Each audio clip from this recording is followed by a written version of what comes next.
He hecho la solicitud de protección internacional ante el OAR, el Organismo de Asilo y Refugio en España. Y pasado un tiempo me han denegado dicha solicitud y he presentado un recurso para que vuelvan a estudiar mi petición, a ver si es posible que me concedan el estatuto de refugiado. En el camino,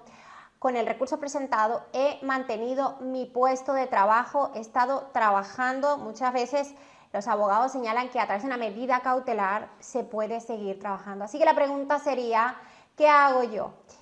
¿Me sigo esperando a que me resuelvan el recurso? ¿Opto a un arraigo laboral si aplico o puedo optar a un arraigo social? Así que quédate conmigo hasta el final de este video, que pretendo darte algunas conclusiones que yo tengo y un criterio muy propio sobre el proceso dependiendo de cada caso. Así que dentro video.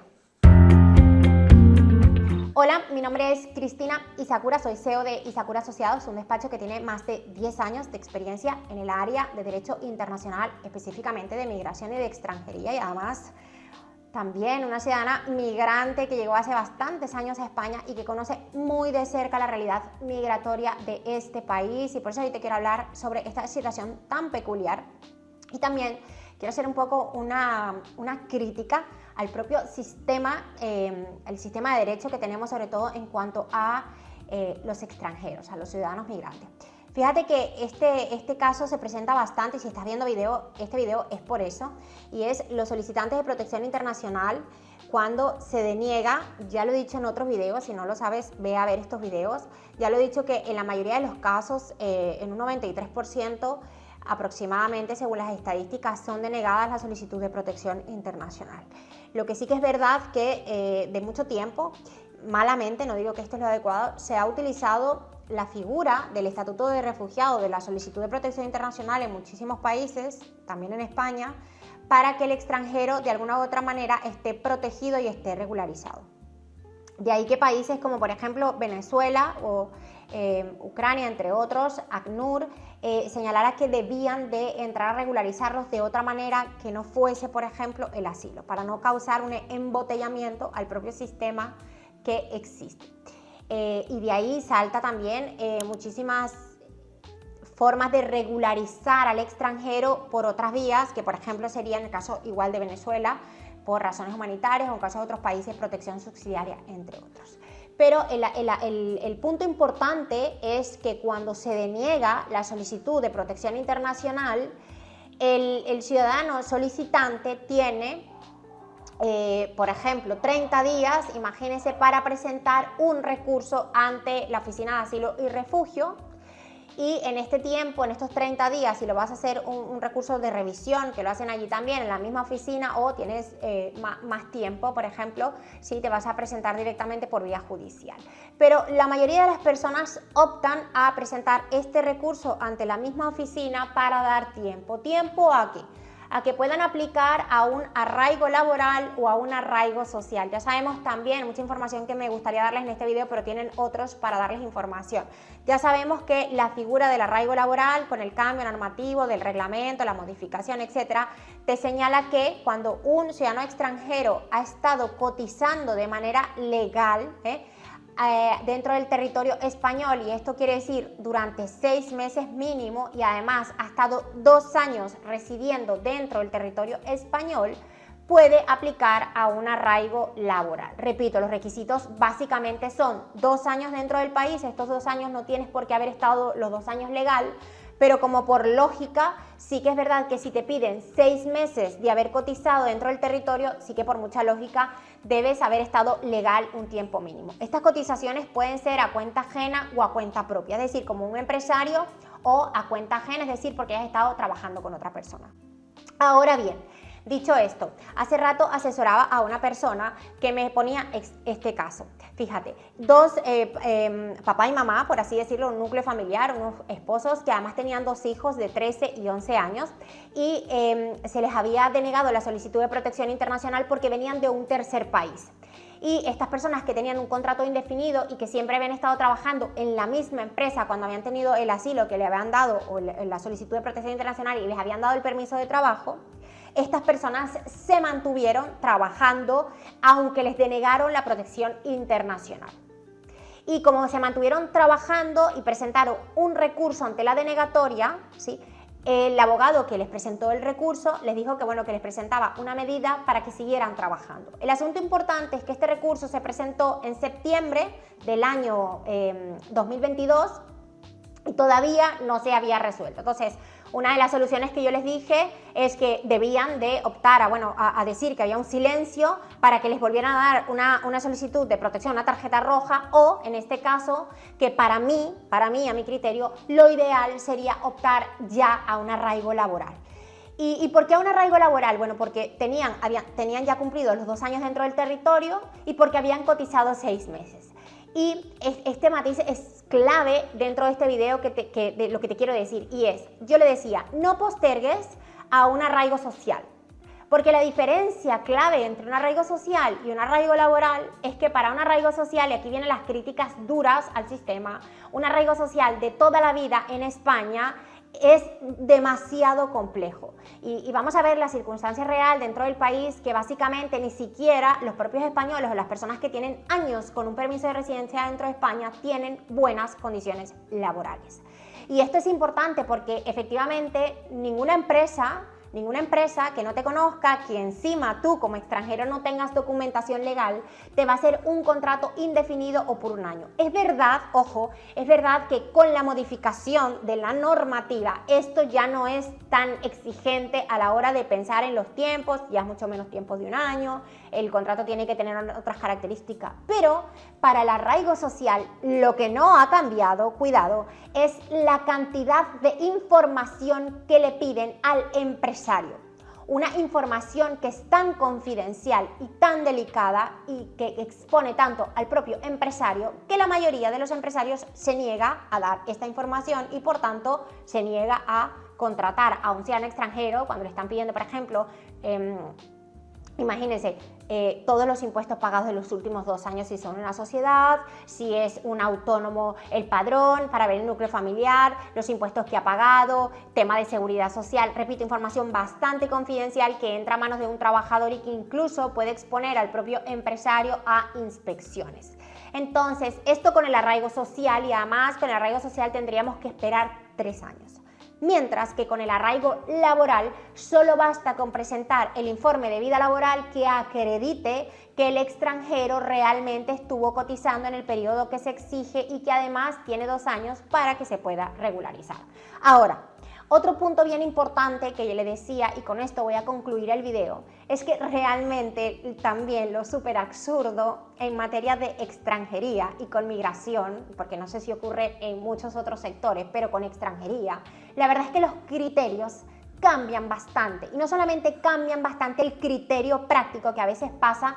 de que sea discreción de la autoridad o del funcionario a ser bastante arbitrarios, también cambia según la comunidad autónoma. Y hemos visto además cómo el propio sistema migratorio y de extranjería se va endureciendo, y esto tiene mucho que ver con la política migratoria, con tema de izquierda, tema de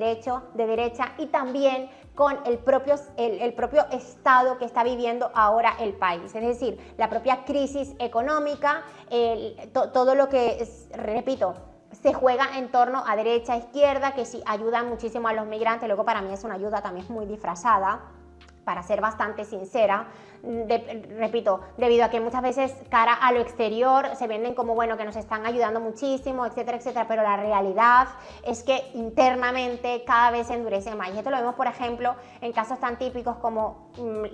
lo que se demoran para decidir los procedimientos, 8 o 10 meses para obtener la residencia a través de un arraigo social o un arraigo laboral. Eso sigue pasando, esto no ha cambiado. Las denegatorias de protección internacional, las no respuestas a las solicitudes de resolución, a los recursos que se presentan también,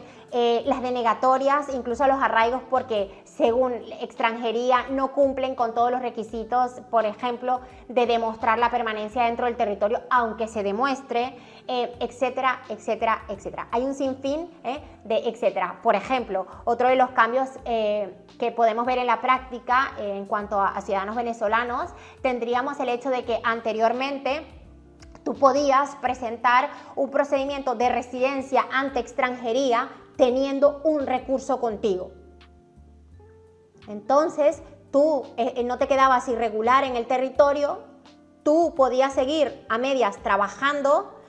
pero tenías la opción de regularizarte. Recordemos que la solicitud de protección internacional termina de estar en el aire, no puedes salir del territorio, no puedes viajar, hay una serie de derechos que no tienes, aunque digan que los tienes, que no están allí del todo implícitos, que no hay un Estado de Derecho para el ciudadano extranjero que está muy vulnerable ante la situación de su propia estancia dentro del territorio, mientras que con la residencia puedes optar. El problema es que ha pasado de que antes, por ejemplo, se podía hacer el arraigo social teniendo un asilo y esto lo quitaron, y luego se podía hacer un arraigo social, un arraigo laboral estando en recurso, y ahora, fíjate, para lo que a ellos no les interesa muchas veces no se comunican, pero cuando sí que les interesa, y es que, de verdad, que es que lo quiero decir públicamente porque es que esto ya es a veces intolerable,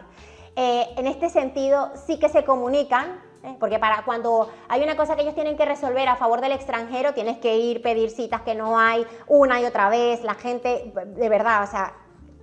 pero cuando hay cosas que ellos quieren mirar internamente rapidito, te dicen, no, tú aquí, tú tienes un recurso, y como tú tienes un recurso, yo no te puedo conceder la residencia por arraigo laboral o arraigo social. Entonces, hay otro tema bien importante, y es que en el caso que yo te estoy comentando de los clientes que estaban o están trabajando a día de hoy, que están con un recurso, yo le decía a la clienta, tienes que tener mucho cuidado, porque sí que es verdad que en principio deberían aceptarte el arraigo laboral y deberías dejar de trabajar ya para hacerlo, porque no puede estar cotizando a la Seguridad Social activamente mientras hace el arraigo laboral, porque se supone que ya no está regular y se supone que para ello es que va a ser el procedimiento de residencia, una cosa ambigua que está además en zona gris normativa, porque repito, si yo estoy dentro de un recurso que he pedido una medida cautelar para seguir trabajando y estoy además cotizando al sistema de la Seguridad Social que ellos necesitan por el tema de la jubilación y la pensión, que no hay recursos en España, es absurdo que les obliguen al mismo tiempo a renunciar a su puesto de trabajo y a sus cotizaciones para poderles regularizar otra vez, y encima como se tardan 8 o 10 meses en decidir, esa persona se queda sin nada durante 8 o 10 meses porque ni siquiera al paro tiene derecho. Pero yo le decía a ella, debes entrar ya en ese dolor, debes entrar ya, porque ya te vas a ir casi a un año de haber presentado el recurso. Y tienes la opción de pedirlo del silencio o tienes la opción de esperarte los 3 años para un arraigo social, pero es posible, le dije, que como te has mantenido activa laboralmente y no deberías, porque no tienes respuesta de recurso, no tienes permiso de trabajo en la mano y pueden multar a la empresa, te estás arriesgando a que el criterio práctico vuelva a cambiar y en cualquier caso pidas un arraigo laboral, un arraigo social, cuando te lo vayan a decir dentro de 8 meses, un año, te lo denieguen porque estuviste trabajando cuando en principio, y repito, en zona gris, no es que no podía trabajar, pero en una zona gris para ellos no podías estar activo. Así que mi finalización de este video para concluir, si tú te encuentras en esta situación de haber pedido una protección internacional y que te lo denegaran por venir de un tercer país y estás trabajando actualmente y has cumplido los 2 años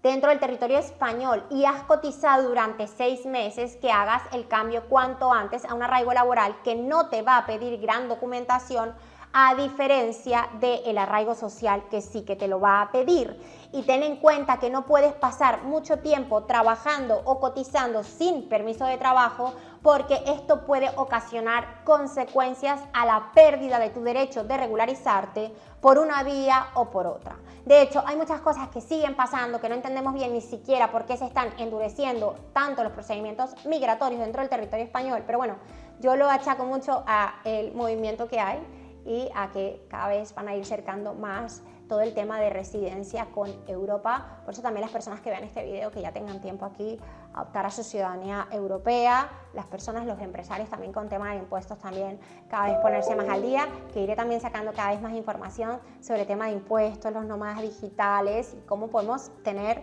las ventajas de estar dentro de Europa o de tener un pasaporte de la Unión Europea, pero también tener otras ventajas cuando estás afuera por tener, por ejemplo, un pasaporte